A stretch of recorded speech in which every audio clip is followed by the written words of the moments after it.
Wanita itu menggunakan pisau kayu untuk melukai dahi nenek kaya.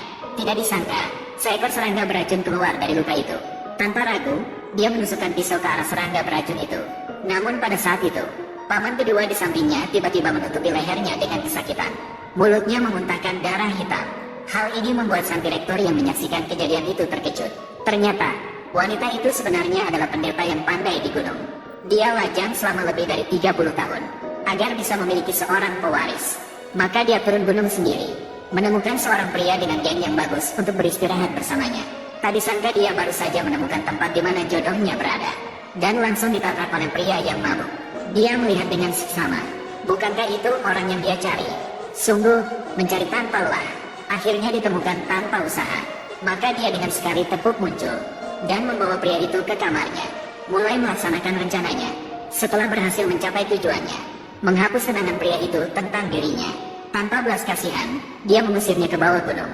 Tak terasa 5 tahun berlalu, gadis itu telah berhasil melahirkan pewaris yang berbakat. Namun seiring bertambahnya usia anak, dia semakin merindukan kehadiran ayahnya. Setiap hari ia meminta turun gunung mencari ayahnya. Wanita itu diganggu oleh anaknya sampai telinganya lecet. Maka dia setuju dengan enggan untuk membawa anaknya turun gunung. Dia melihat ayah anaknya dari kejauhan. Setelah gadis itu tiba di kota, menghitung dengan jari, menemukan ayah anaknya berada di restoran ini.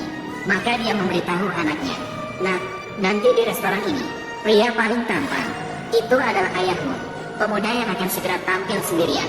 Aku menemukan seorang pria yang sangat tampan." Dia menduga pria tampan ini pasti ayahnya sendiri.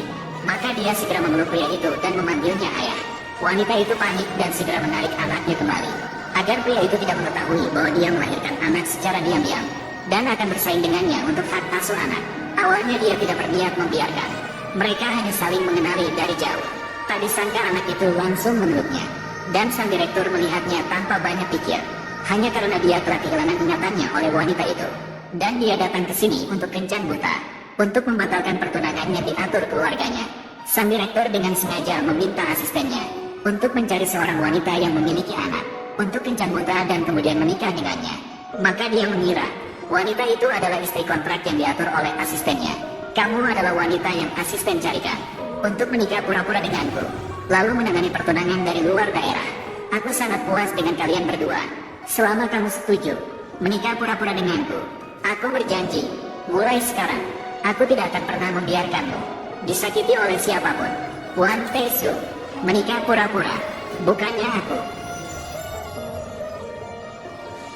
Aku meramalkan ayah memiliki bencana. Jika kita tidak membantunya, dia akan segera mati. Aku tidak ingin ayah mati. Dahulu, aku meminjam dia untuk melahirkan Xiao Jiu. Pada akhirnya, aku berhutang padanya. Baiklah, biarlah menjadi penyelesaian karma. Aku setuju denganmu. Baiklah, mulai sekarang, kita adalah keluarga." Untuk membalas budi pria itu, wanita itu kemudian mengikuti Cheo untuk menikah secara